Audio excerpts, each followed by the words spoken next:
Welcome to Getting to Know You. That is the third person that I promised you would be interviewing for election to the Executive Committee of the Resident Association. So you have met Dick Kaluzny and Elizabeth Fraser, and today you're meeting Vivian Campbell. I'm delighted to have her here. I'm going to ask Vivian the question that a lot of people ask when they first meet somebody, so you may not have met her before. Vivian, when did you come here? Ron and I arrived last year, actually moved in March. We signed everything the December before, but we had made plans ahead. So the moving date was almost a year ago, a little over. And you've gotten involved in a lot here at Stonebridge, and I think you've met a lot of people.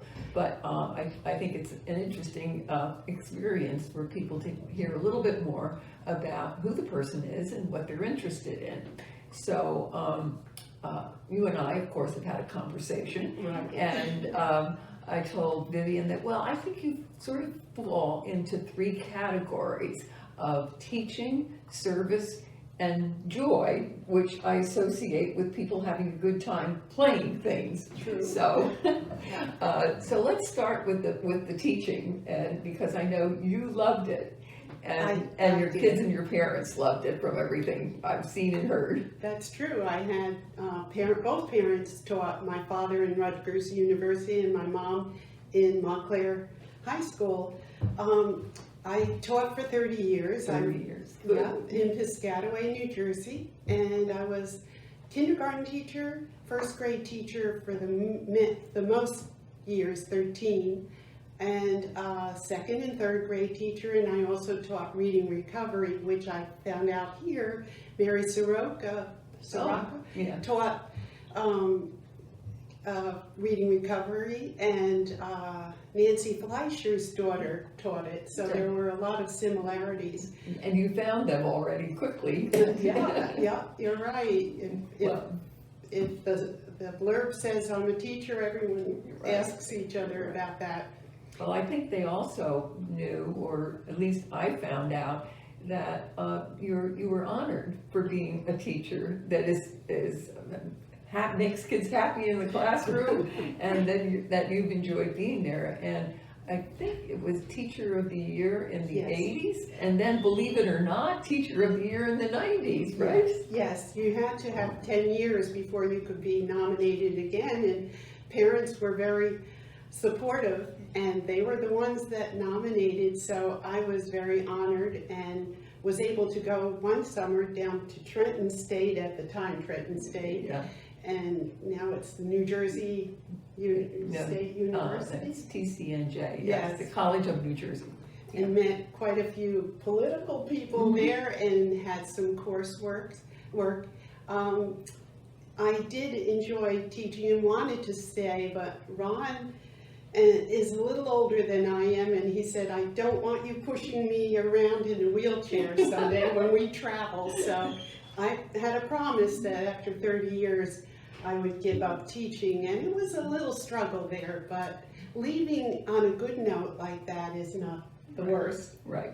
Well, there's another dimension to this, because it fits in with your service. Because I was delighted to learn, since I'm interested in public policy, that you and your colleagues actually got the Board of Education to give maternity leave, which was a real breakthrough in teacher policy. And it was at the time I was pregnant, and there were 7 others who were pregnant, but very reticent about losing their jobs. So the board did say we wouldn't get a maternity leave if we had the child before or after February of that year. I was due in April, had my son March 29th, and that meant I was not in a good position where I would like a maternity leave. So I did take the stand, and we fought legally for another year beyond, not paid, but at least securing our job. And we were able to do that through the state, and after that, a maternity year of a year was stated in law. And we have a little newspaper clip that Jock is putting into this, so you can see the headlines that it made. And thank you for doing that. It was a scary situation, but we achieved what we wanted, and I felt good about it. Right. And so then after you retired, we come to the service part. And since there are some other EMT people like the Glockners, Yes. there was this kind of conversation about, well, I did this and you did that. And they're So- on my block, the apartments, they're wonderful. So you were a certain set of Somerset County, that's a big area. It Tell us a is. little bit about that. Before that, though, in teaching, I was treasurer for 7 years for the association, and I learned a lot of the working of a president, vice president, and so forth. Yeah. But getting into the service, I found myself too energetic when I retired. We did nonstop vacations and travel, but when we returned, Ron was very involved with the fire department, and here I was going off to lunches and games, and it wasn't me. So at that point I said, I need more, and there had been a paramedic in our school system who had always taught CPR every year, so I took it every 2 years, and she suggested taking her class for EMT because she knew I needed more, and it turned out to be the most fulfilling other I call it an occupation for 20 years. I'm in my 20th year Professional volunteerism. Right, Yeah, right. and I know that you were honored for, I don't know, 1,000 rescues or something like that. Is that what you call it? Well, when I had my 15th year, which gave me my, what do they call it, lifetime with the squad, which, as you alluded to, we covered quite an area. We covered 287 between mile marker 9 and 10. We covered Millstone, East Millstone, Somerset, as far as Franklin Township up to Dumont, down to Easton Avenue. We covered 55 plus communities, Somerset Run, Right. Renaissance, Yeah. Canal Walk, and Yeah. so forth, and we get down as far as Blackwell's Mills. So it is a large area And and diverse. very diverse. Going out very. there on the highway and then to Blackwell Knolls is a big difference. Oh, one thrill was walking the highway backwards for 2 trucks that had had an accident and they closed the highway. We had so many wonderful experiences. The hardest year when I was volunteering was becoming captain of the squad, now called chief. And that entailed going to a lot of EMS, emergency services units, and going into learning about police, firemen, both of whom I respect highly, more highly than I ever did, and learning what to do as a command system, and taking classes. By the way, taking classes early in my career as an EMT to learn to drive an ambulance and learning to back it up without mirrors and so forth. And when to put on the siren and when not. Oh, exactly. Oh, exactly. And mentoring. I was very lucky. I've mentored 5 physicians now, and several coming up in the ranks. They're in medical school, and so many cadets have entered this year, which is a pleasure. But they're off to college, and it is a problem getting more volunteers in the 30-year range, 40-year range. Well, when you get on the executive committee and the resident association, I hope you'll remember that any age person can be mentored to great effect. So don't give up on us. But now I want to ask you about what I consider the joy and the activity of sports, because you do something that you love and you teach other people, and it's called pickleball. Now I have to say that here at Stonebridge because there are still a lot of people who say, oh, I know they do that in Florida, or what is that? So I ask you to bring along the two pieces of equipment, so people could learn a little bit more about pickleball in case we ever get pickleball here.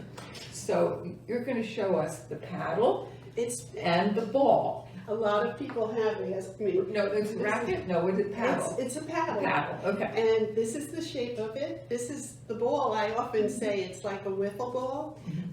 Here we put our names on them so we don't lose them. Yeah. And the sound of it is similar to that.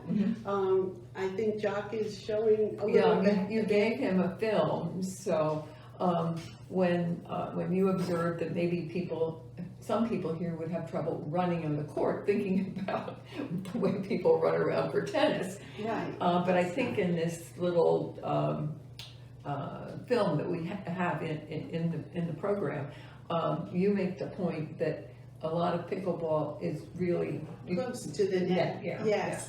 yeah. If you've been a tennis ball player or a racquetball player or a paddle player, you're going to pick up pickleball very easily.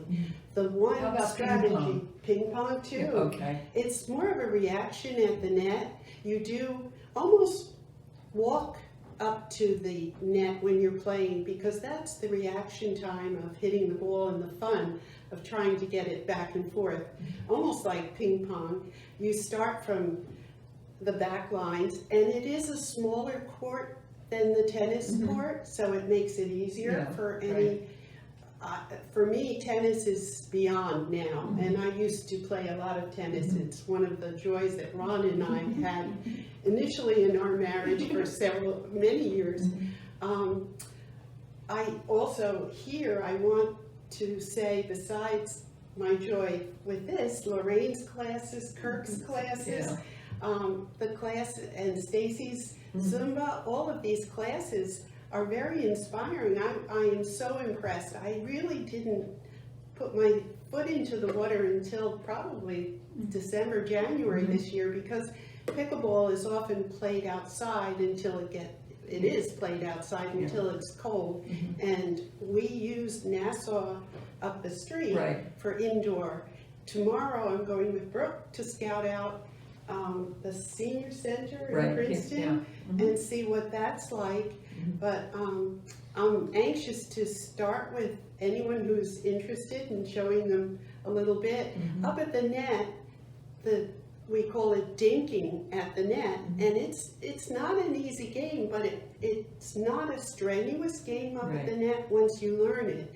Obviously, if it came out of the senior communities in Florida, that's where you find them. We can take that on. So, Exactly. Well, no, but it's great to think you can learn something new too at our age and have a lot of fun. So I hope maybe we'll have that experience. And it's great to have you involved in the things that a lot of people love that have been going on for a long time. Thank you. So we look forward to having you on the executive committee if you're elected, when we have this election that's coming up in the middle of May. I have to apologize.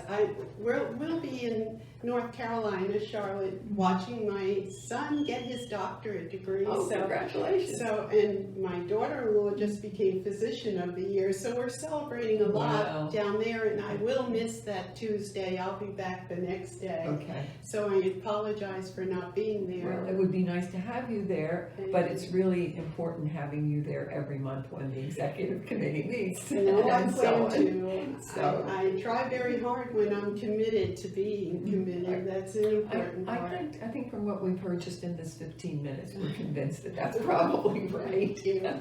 So there you have it. That was Vivian Campbell, and you will be hearing more from her, but I hope it gave you some insight into what somebody can do in the past, but what we all can do in the future, maybe. Thanks so much. Thank you. Okay, all right, we'll be doing something interesting about getting to know you, but you have now seen all three candidates. I'm really delighted that we could introduce them. Thank you.